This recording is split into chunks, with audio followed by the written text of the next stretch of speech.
Hello, bonjour tout le monde, bienvenue à tous sur cette nouvelle vidéo. Je suis vraiment ravie de vous retrouver aujourd'hui pour tout un tas de raisons que je vais vous évoquer dans cette introduction de vidéo.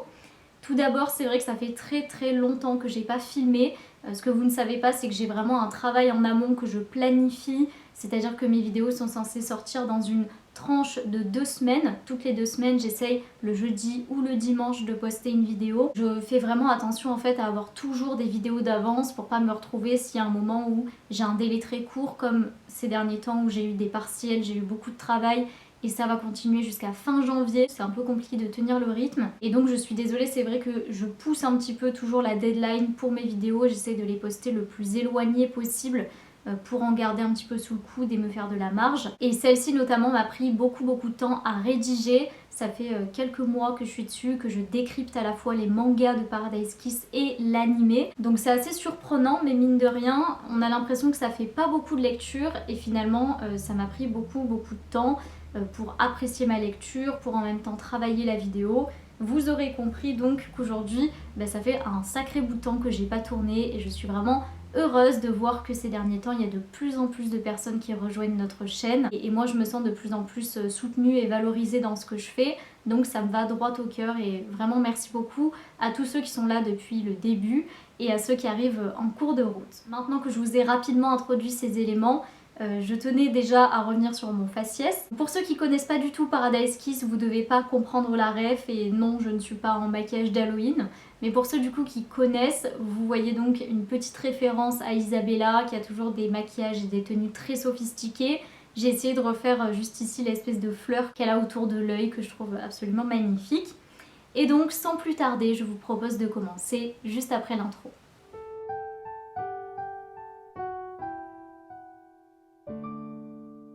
Alors on va commencer toute la première partie de la vidéo en parlant du manga particulièrement avec beaucoup de choses à dire.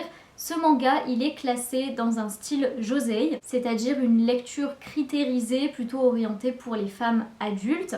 Et je trouve ça assez chouette pour le coup, non pas le fait de scinder vraiment que ce soit strictement un manga pour jeunes femmes adultes, mais plutôt le fait que pour une fois on a un manga classé josei. Or c'est une catégorie, une section de manga, de publication qui est en fait très peu étoffée vis-à-vis des seinen et surtout des shonen et des shoujo même. Pour le thème principal au manga, c'est la mode, incontestablement. L'édition japonaise initiale c'était chez Shodansha et en France c'est bien Paradise Kiss a été édité aux éditions Kana. Si on parle de cette édition là que je possède, elle a été publiée entre 2000 et 2003 en France et actuellement on peut compter 2 éditions de Paradise Kiss. La première c'est celle-ci que j'ai d'ailleurs achetée d'occasion puisque c'est des mangas qu'on ne retrouve plus au vu du temps qui est passé. Je vous les montre un petit peu de près. C'est un format qui est très atypique parce que déjà il est très grand pour un manga. Et puis il est aussi très fin, il y a très peu de lecture, en tout cas en apparence, parce que du coup comme je vous l'ai dit dans l'intro, ça m'a tenu pas mal de temps, voilà. Plus récemment les éditions Kana ont publié une réédition de Paradise Kiss qui est en fait sous une forme d'intégrale, c'est un énorme volume qui est exactement le même en termes de contenu que ceux que moi je possède. J'ai eu l'occasion de la feuilleter en magasin, je vous conseille vraiment de l'acheter si vous ne pouvez pas vous payer des tomes comme ceux-ci, qu'il est donc possible d'acheter d'occasion mais à des prix qui sont quand même exorbitants, on va pas se mentir. Moi c'est vraiment parce que j'avais envie d'avoir cette édition que je trouve magnifique et que Yazawa c'est ma mangaka préférée. Mais honnêtement je pense aussi que je vais m'acheter l'intégrale parce que c'est un format qui est aussi très intéressant en fait. Je trouve qu'il y a un côté appréciable d'avoir cette espèce de gros livre qui est certes peut-être lourd mais qui est en fait très malléable, très flexible et qui peut être très intéressant à parcourir. Et puis on a quand même toute l'histoire en un manga. Enfin je trouve que c'est tout aussi collector finalement. Je vais donc maintenant vous proposer un résumé pour ceux qui ne connaîtraient pas notamment. L'histoire va se dérouler autour de l'héroïne qui s'appelle Yukari Hayasaka.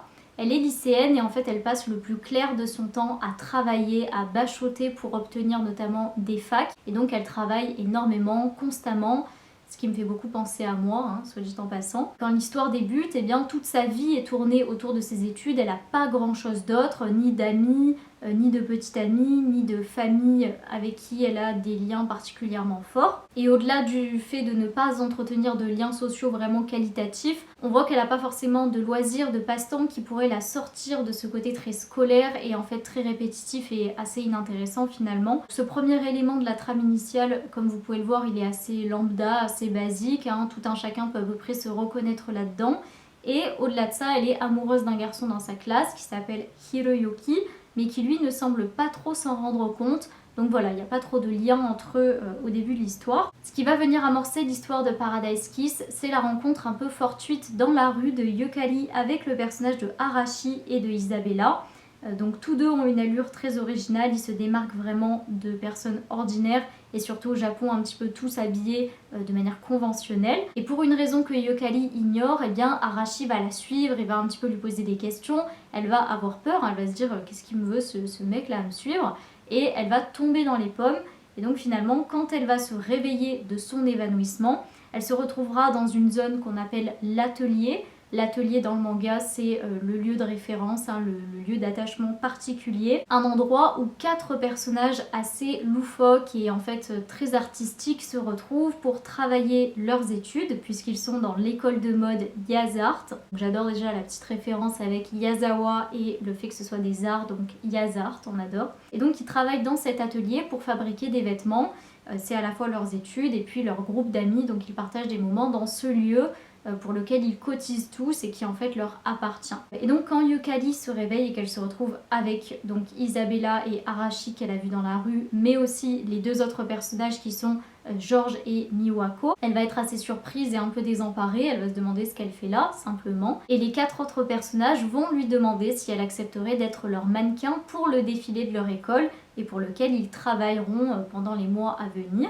C'est la raison pour laquelle Arashi a suivi Yukari dans la rue pour l'interroger et parce qu'en fait elle lui a tapé dans l'œil en tant que mannequin. Alors ces personnages ont une marque de vêtements qui s'appelle Para-Kiss et c'est pour ça Paradise Kiss pour le nom du manga. Il y a aussi toute une petite histoire avec le fait que ce lieu là, l'atelier, ça va devenir une sorte de paradis pour chacun d'entre eux.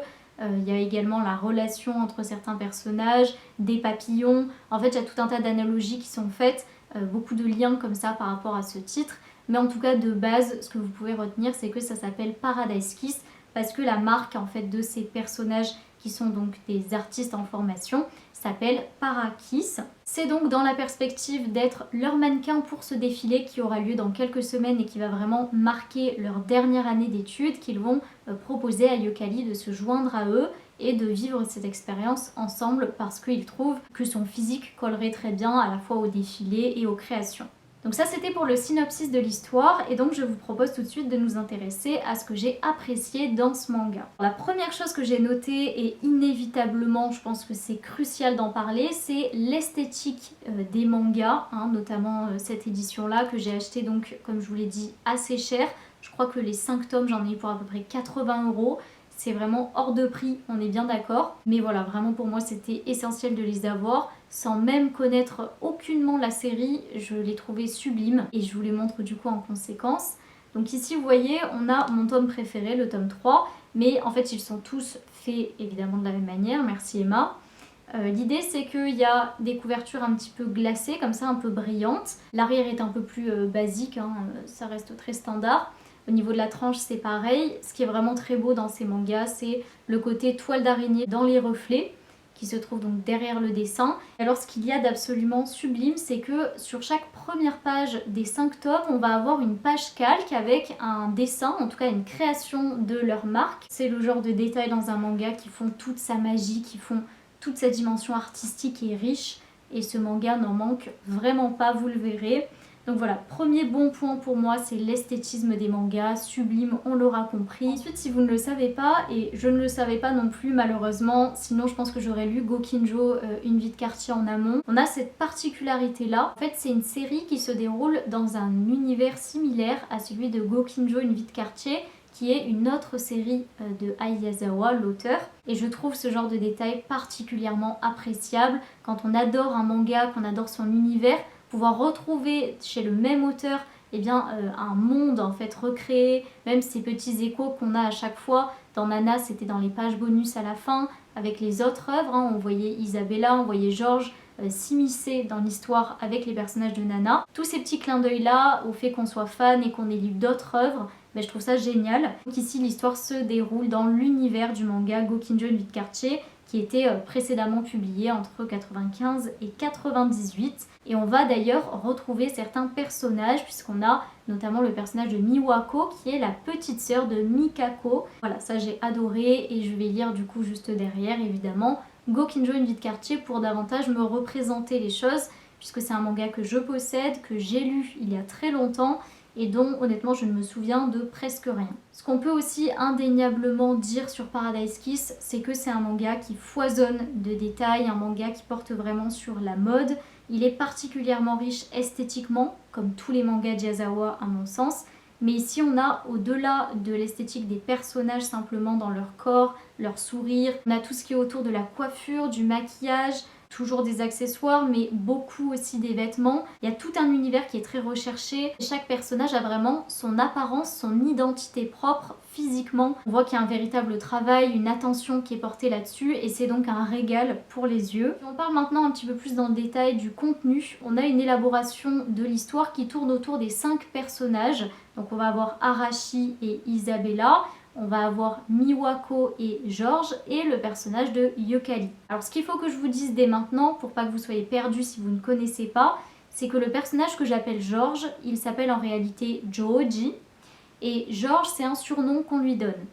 Yukari, elle s'appelle véritablement Yukari, mais tout le monde dans le manga la surnomme Caroline. Donc la plupart des gens, je pense, utilisent Georges et Caroline pour décrire les deux personnages en question. Moi, ça me paraît plus naturel de dire Georges pour Joji et Yukari pour Caroline. Simplement, voilà, c'est comme ça que j'ai appréhendé la façon de les nommer et je pense que ça, c'est vraiment propre à chacun. Donc, quand je parlerai de Yukari, c'est Caroline et quand je parle de Georges, je parle de Joji Koizumi.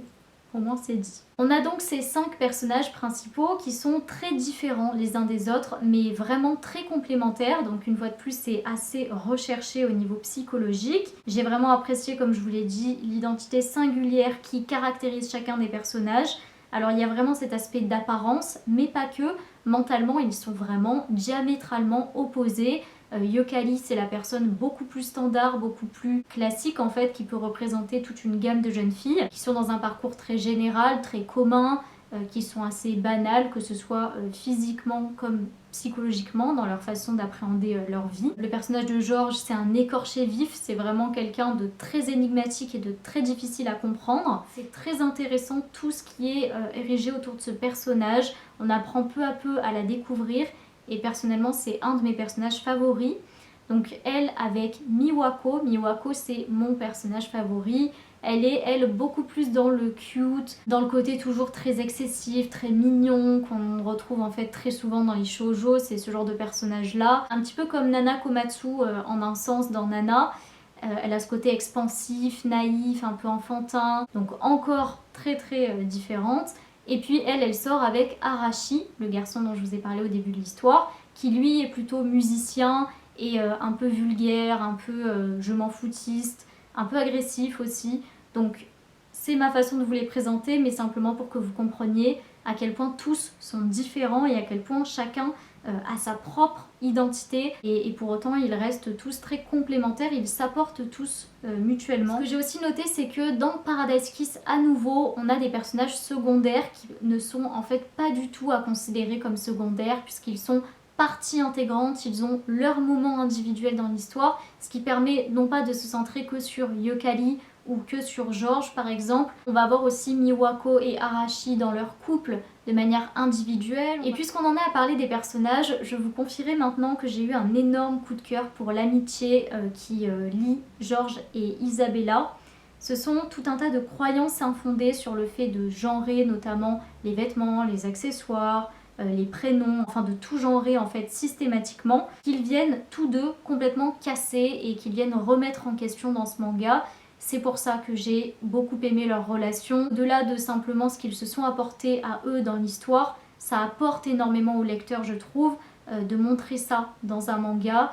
et notamment dans les années 2000, puisque c'est quand même à ce moment-là que ça a été publié en France. Si je vous dis ça, c'est parce que notamment dans le tome 4, on va avoir un très joli moment de remise en question de cette façon comme ça de genrer les choses. Ces deux protagonistes viennent interroger ce qui finalement devrait être évident pour chacun d'entre nous, viennent interroger le caractère pertinent, rationnel derrière cette façon de penser qui est très dichotomique en fait et malheureuse je trouve. Et en plus dans ce moment particulier, eh bien George et Isabella sont enfants, c'est quelque chose qu'ils ont vécu puisqu'ils sont tous deux amis d'enfance lorsqu'ils étaient très jeunes et j'aime toujours autant le dessin de Yazawa pour les jeunes enfants. Ensuite et comme dans les autres mangas de Ai Yazawa, on va retrouver du comique de situation, notamment par le fait que les personnages s'adressent au lecteur, ils nous regardent dans les bulles, ils nous parlent. On a vraiment cette interaction là qui est inédite et qui crée de la proximité quand on lit le manga. Par ailleurs, et bien que ce soit encore plus surprenant que dans Nana, l'auteur a réussi à intégrer continuellement des rebondissements inattendus. Elle nous donne à vivre à nouveau ces espèces de montagnes russes avec ce qu'on ressent.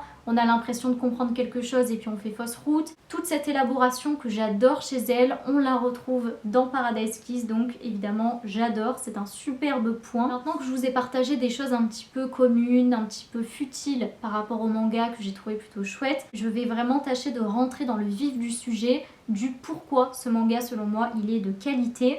Et pour commencer, je vous parlerai du message sous-jacent dans l'histoire, qui est selon moi plein de bon sens et particulièrement touchant. Ce message, je vais l'expliciter, mais en tout cas il est véhiculé au travers du personnage de Yukari qui est l'héroïne et qui va tout au long de l'histoire considérablement évoluer. On la voit passer d'une jeune fille à une jeune femme, pour moi une véritable adulte qui est en train de prendre position, prendre les rênes sur sa vie. C'est ce fond derrière l'histoire un petit peu plus futile, naïve et enfantine que j'ai particulièrement aimé. D'ailleurs, pour ceux qui ont lu ou vu Paradise Kiss, vous vous souvenez peut-être qu'au début de l'histoire, lorsqu'elle s'évanouit, elle a la sensation qu'elle va mourir, en fait elle a peur, et donc tout un tas de pensées émergent, des pensées très authentiques, qui nous sont communiquées en tant que lecteurs. Ce qui est vraiment intéressant, c'est que dès le début, ça nous permet de davantage comprendre son état d'esprit. C'est comparable, je trouve, à se saisir du début de la bobine de fil et en fait toute l'histoire, on va la dérouler. Donc c'est une belle et originale façon d'amorcer l'histoire, je trouve.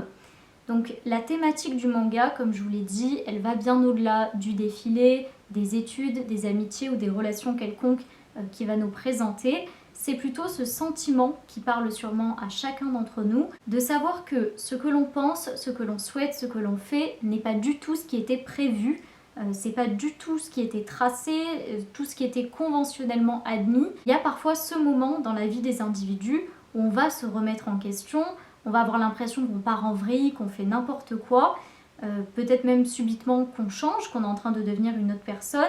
On est complètement perdu face à notre avenir qui soudain devient incertain. C'est vraiment ça en fait ce que raconte Paradise Kiss.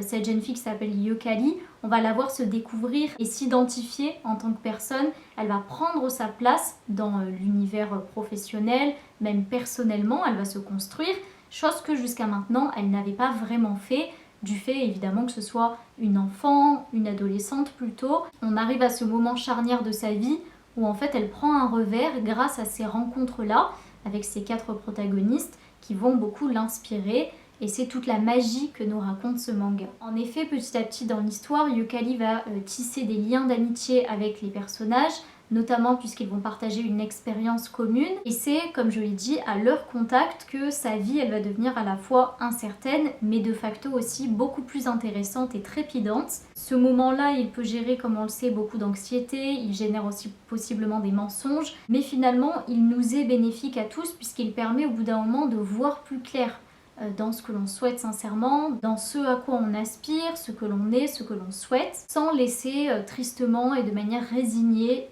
passer sa vie. Et c'est quelque chose qui a été illustré, je pense, au travers du personnage de la maman de Yukari. Elle, pour le coup, on a vraiment l'impression qu'elle a laissé passer sa vie en étant résignée et qu'aujourd'hui, ça la rend un petit peu aigrie et méchante. Assez rigide en fait avec sa fille notamment. Il me semble que cette période charnière elle est très à propos dans ce manga puisque c'est quelque chose qui se produit souvent à l'adolescence pendant cette entrée aussi dans l'âge adulte. Alors certes vous me direz cette trame là elle peut aussi être considérée comme plutôt futile puisque s'interroger sur son avenir professionnel ça reste quand même quelque chose de plutôt bateau. pour initier une histoire, mais je trouve que c'est très bien pensé de la part de Yazawa parce que ça peut amener les jeunes qui lisent le manga justement à eux aussi s'interroger quant à leurs rêves, notamment le fait que Yokali va vraiment prendre ses rêves pour des réalités, qu'elle va tout faire pour y arriver. Ça donne un beau message aux jeunes qui peuvent lire le manga ou même aux personnes plus âgées parce qu'il n'y a pas d'âge pour réaliser ses rêves. Une autre morale qui est vraiment inhérente à l'histoire et qui découle encore une fois de celle qu'on vient de citer, c'est l'idée que peu à peu, Yokali va vraiment s'affirmer en tant que femme indépendante d'un homme. Et donc on lira pour l'une des dernières phrases du manga « Au revoir Georges, j'irai au paradis par mes propres moyens ». Pour ceux qui ne connaissent pas l'histoire, ça ne vous évoque peut-être rien. Pour ceux qui la connaissent, cette phrase elle prend tout son sens et personnellement j'ai applaudi intérieurement quand j'ai lu cette phrase. On sent qu'à la fin du manga, elle est arrivée au bout d'un certain cheminement, elle est devenue beaucoup plus forte en fait, beaucoup plus affirmée et je pense que c'est un véritable exemple que Yazawa donnait au travers de l'écriture, de la réalisation de ce manga aux jeunes filles et jeunes hommes qui le lisent. Et bien que le personnage de Georges soit très difficile à appréhender, comme je vous le disais tout à l'heure, il est très mystérieux et énigmatique, je pense quand même qu'on peut attribuer les apprentissages au fil de la lecture de Yokali en grande partie au personnage de Georges. Ce ne sera pas fait avec la plus grande douceur, mais c'est vrai que cette affirmation d'elle-même, c'est lui qui lui a transmis, une fois de plus implicitement, hein, puisqu'elle s'est efforcée d'être d'une certaine manière façonnée, d'une certaine manière pour lui, ce qui n'est pas forcément quelque chose de sain, mais le résultat est là. Finalement, à la fin, on voit qu'elle prend les choses en main et qu'elle devient une bien meilleure version d'elle-même, je pense. Par contre, je n'en dirai pas autant du personnage de Georges, qui a lui ce côté comme ça, très individualiste, mais sur un versant assez extrême, ce qui donne finalement un personnage plutôt égoïste et parfois, comme je vous l'ai dit, cruel, ce qui n'est pas du tout le cas de Yokali, puisque elle part d'une sorte de base très altruiste et très bienveillante, très collectiviste, je ne sais pas trop comment l'exprimer, donc abaisser un petit peu ça en se faisant passer légèrement au premier plan, ben ça lui apporte que du plus. J'aime aussi beaucoup la valeur progressiste qui est véhiculée au travers du manga, comme on l'a un petit peu évoqué précédemment. On a notamment au travers des personnages de Georges et de Isabella, deux hommes qui se maquillent, portent attention à leur apparence, portent des chaussures à talons. Georges est également d'orientation bi, ce qui fait qu'il est intéressé à la fois par les hommes, les femmes et qu'il ne s'en cache pas, il l'assume pleinement. Il a même un côté un petit peu amour pluriel, hein, amour à plusieurs, il est en couple avec plusieurs personnes à la fois, on a l'impression, on ne sait pas vraiment.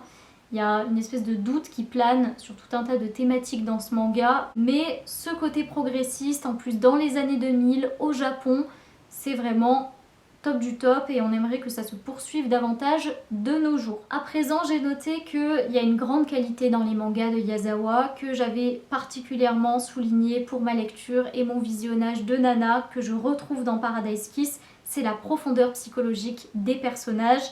Dans cette série, je dirais plutôt d'un personnage particulièrement. Je fais référence directe ici au personnage de Georges qui a selon moi un profil typique du garçon qui est incernable. J'ai l'impression qu'il est très, voire trop intelligent, qu'il est par là même assez insensible, parfois cruel et carrément manipulateur aussi par moments. Et pour vous dire vraiment le fond de ma pensée en toute transparence, je vous dirais que ce mec-là, pendant ma lecture, m'a fait ressentir énormément de dégoût, dans ce sens où il avait une facilité à retourner les situations à son avantage, à donner, à culpabiliser aux autres personnages, et à un particulièrement, sans vouloir vous spoiler. Il a cette facilité à développer de belles phrases, ce qui contribue à lui donner du crédit, alors que finalement c'est un aspect très manipulateur qui se trouve derrière tout ça.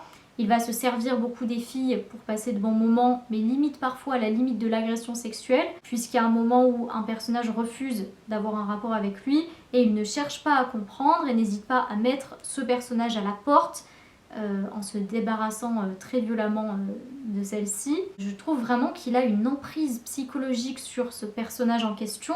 Je ne le cite pas pour ne pas spoiler potentiellement les personnes qui ne connaîtraient pas l'histoire. Ceux qui connaissent Paradise Kiss, vous savez inévitablement à qui je fais référence. Donc je suis très critique envers ce garçon et même en général les garçons qui sont comme lui, qui lui sont similaires sur ces aspects-là. Ils ont cette facilité à nous laisser penser, à nous en face, qu'on soit fille ou garçon ou autre, que tout est notre faute, à nous faire culpabiliser, à nous rabaisser même, du coup peut-être implicitement, mais c'est ce qu'on ressent. On le ressent pour nous quand on le vit, on le ressent pour elle quand on lit le manga. C'est très prenant, très vif, et donc tel que vous pouvez le constater, là je suis vraiment dans le manga, hein, je suis vraiment en train de pointer le personnage de George en tant que protagoniste de l'histoire, et ça révèle pour moi du génie, parce que si je prends du recul, je me rends compte qu'en fait c'est un personnage fictif dans un manga qui me fait ressentir toute cette avalanche d'émotions, qui me fait écho à des choses, et donc c'est là qu'on voit toute la magie de Yazawa. Arriver à avoir des émotions aussi prononcées, que ce soit de la peine, de la colère, du dégoût, des émotions qu'on vit plutôt intensément en général, pour un personnage de manga. C'est pour ça vraiment que je trouve qu'elle a une justesse, Yazawa, dans la retranscription des profils psychologiques des individus. Elle a une justesse qui fait que nous, on est vraiment pris, on est happé par ces événements, par ces rapports entre ces personnages et donc par l'histoire en règle générale. Et pour terminer sur mes aspects positifs, je vais vous dire que j'ai énormément aimé la fin. Dès le début de l'histoire, on peut retenir la phrase que dira Yukari, à savoir, attention, je vais spoiler pour ceux qui n'ont pas lu, pas vu Paradise Kiss, vous pouvez taper 3 fois sur l'écran à droite, ça fera plus 10, plus 10, plus 10 secondes, et dans 30 secondes, j'aurai fini de vous spoiler.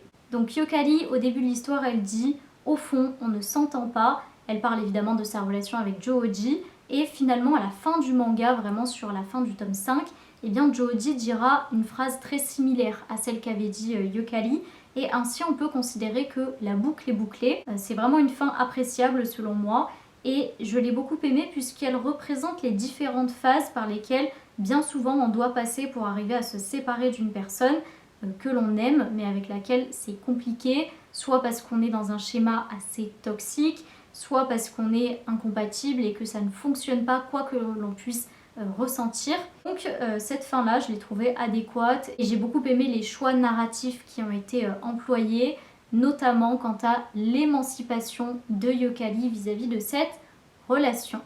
On va beaucoup plus parler de cette relation dans mes aspects négatifs, donc je vous propose tout de suite de commencer. Tout d'abord, j'ai trouvé certains passages des mangas, surtout dans les premiers tomes, particulièrement superficiels et vraiment pas à la hauteur de mes attentes.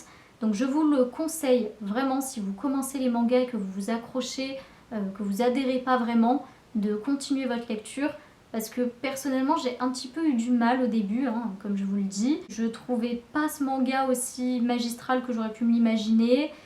Je trouvais pas les thématiques plus intéressantes que ça. Et c'est vraiment au fur et à mesure, peut-être arrivé à la fin du tome 2, que peu à peu j'ai compris qu'il y avait les messages importants derrière l'histoire plus futile, que je vous ai cité surtout dans les aspects positifs, qui eux sont vraiment cruciaux à transmettre.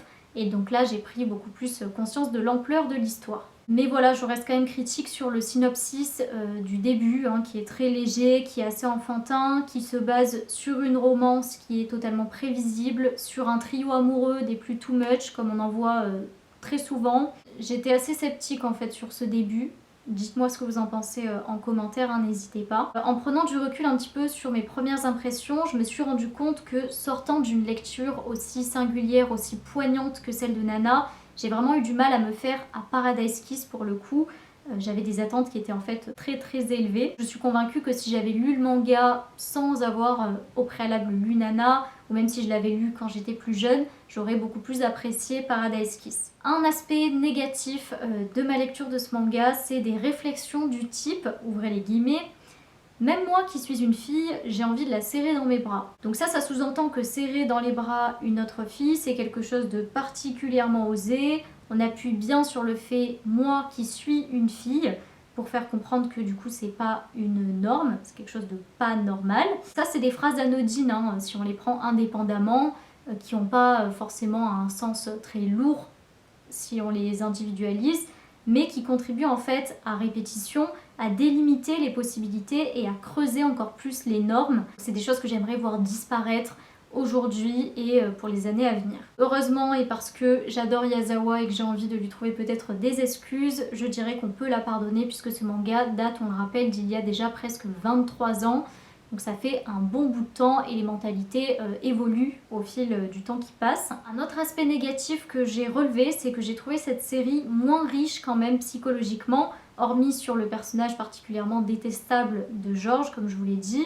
Il n'y a pas beaucoup plus de psychologie des personnages. Ça peut constituer un reproche pour moi dans le sens où j'aime vraiment cet aspect-là dans les travaux de Yazawa et donc plus il y en a et mieux je me porte. Dans ce que j'ai pas aimé, il faut je pense inévitablement parler du côté méga borderline de George et Arashi qui sont deux personnages qui pour moi sont clairement des agresseurs sexuels qui ont, même on pourrait presque dire, mais là j'avoue que je déborde un petit peu, des tendances pédophiles en ce qui concerne Arashi.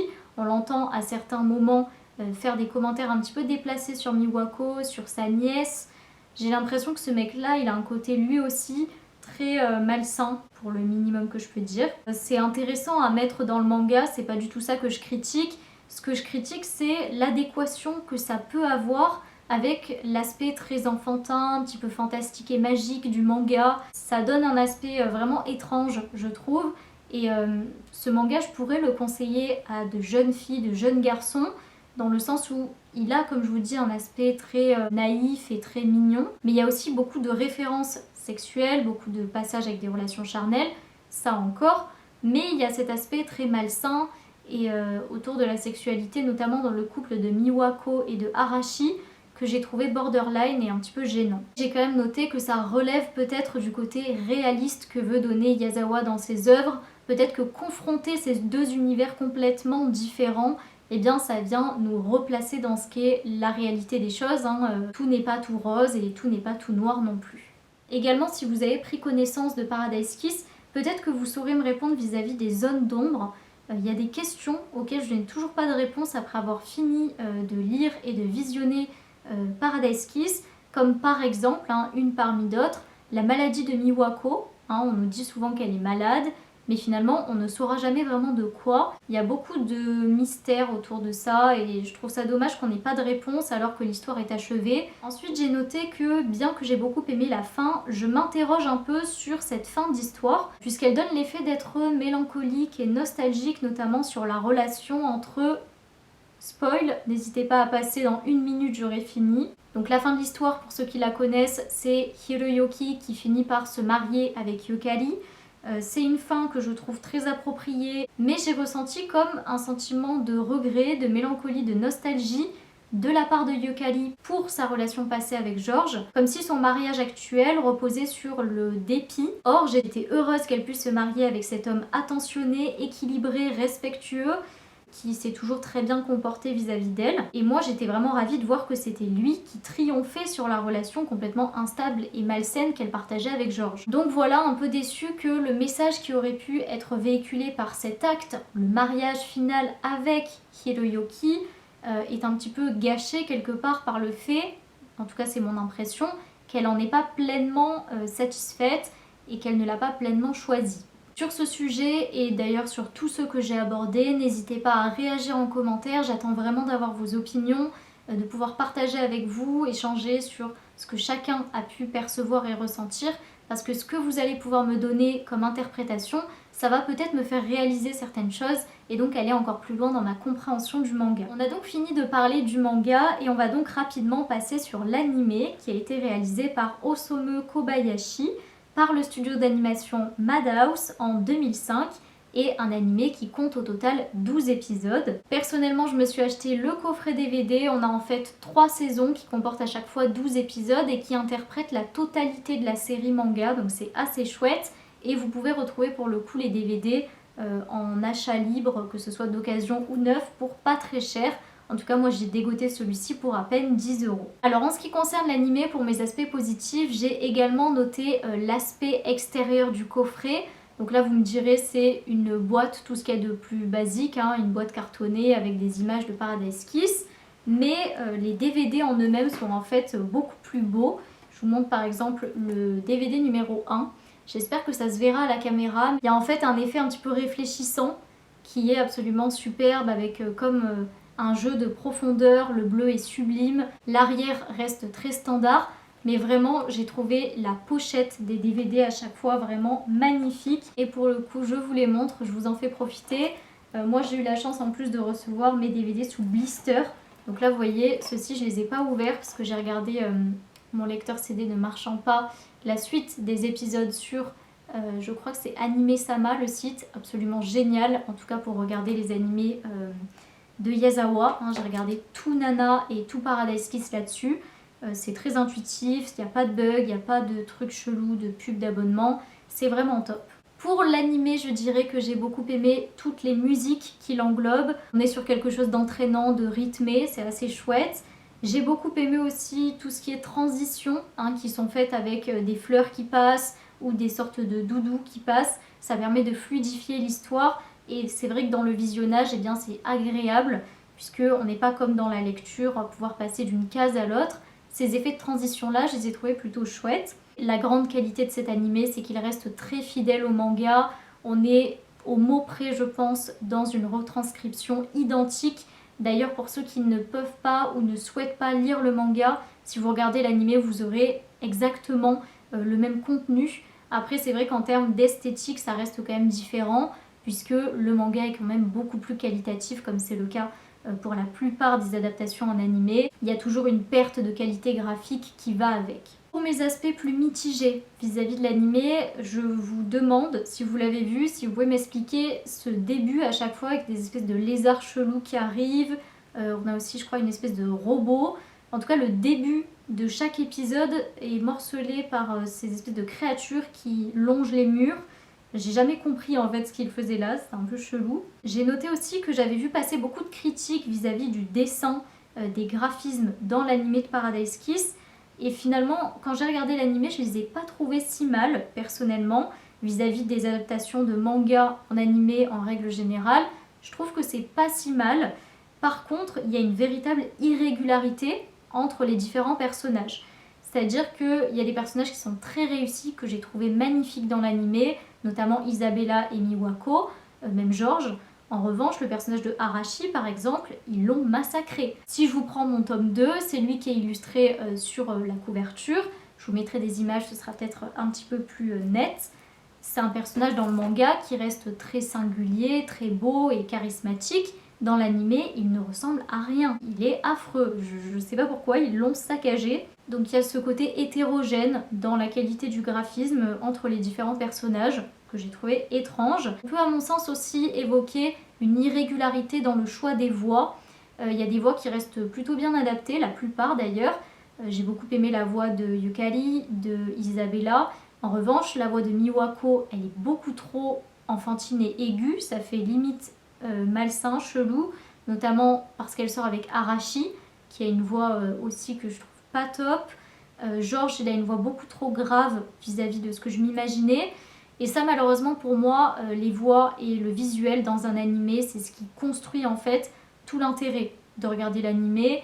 Il y a aussi évidemment tout ce qui est musique, transition, mais ça reste ce qu'on voit le plus, ce qu'on entend. Et c'est pour ça que je les ai mis dans mes aspects plus négatifs. J'ai trouvé ça un peu inégal une fois de plus. Une autre chose qui m'a paru étrange, c'est les dessins très ronds qui apparaissent d'un coup, où les personnages, vous savez, sont en miniature et ils prennent une autre forme de dessin, vraiment pas quali. Je sais pas pourquoi ils ont intégré ça, je trouve que ça gâche encore plus le manga d'origine qui lui est magnifique. J'en ai donc terminé de vous donner la totalité de mes ressentis, tout ce que j'ai perçu, tout ce que j'ai pu analyser et décrypter au travers de la lecture et du visionnage de Paradise Kiss.